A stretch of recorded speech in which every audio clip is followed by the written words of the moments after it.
distribusyon na ang food packs at iba pang relief goods ng DSWD bilang paghahanda sa posibleng epekto ng Bagyong Dodong at Mount Pulusan. Narito ang ulat ni George Bandola. Halos 25 milyong food packs na ang nakaantabay para sa mga residenteng maapektuhan ng Bagyong Dodong ayon sa Department of Social Welfare and Development mula sa inaasahang landfall ng bagyo sa Catanduanes hanggang sa inaasahang nito sa Batanes, naka-preposition na mga food packs.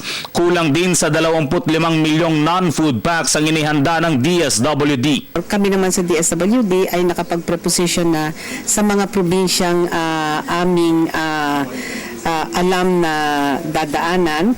Sa ngayon, ang aming prepositioning po ay sa usapin ho ng family packs, meron pong 24,870,348. Sa CAR, Regions 1, 2, 3, 4A, 5, 8. Yung enro ko, yun ho yung national. Paglilinaw ni Suliman, ibibigay lamang ang mga food at non-food items sa mga evacuation centers oras na magpatupad ng paglilikas sa mga LGUs. Subalit na sa mga LGUs na ito ngayon.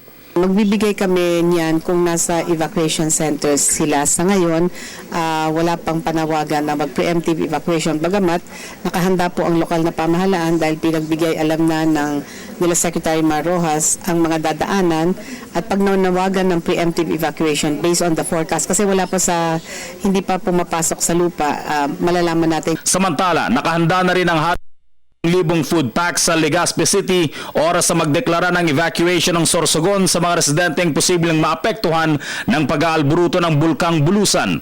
Kailangan lang ay agad na magsabi ang mga LGU mula sa mga probinsya para makapagpadala ng mas maraming tulong ang DSWD. Naka-alert kami pero wala pa naman tinatawag na evacuation. Hindi lang pinahihintulutan na pumunta ang mga tao within the, if I'm not mistaken, the 6 or 10 kilometers radius.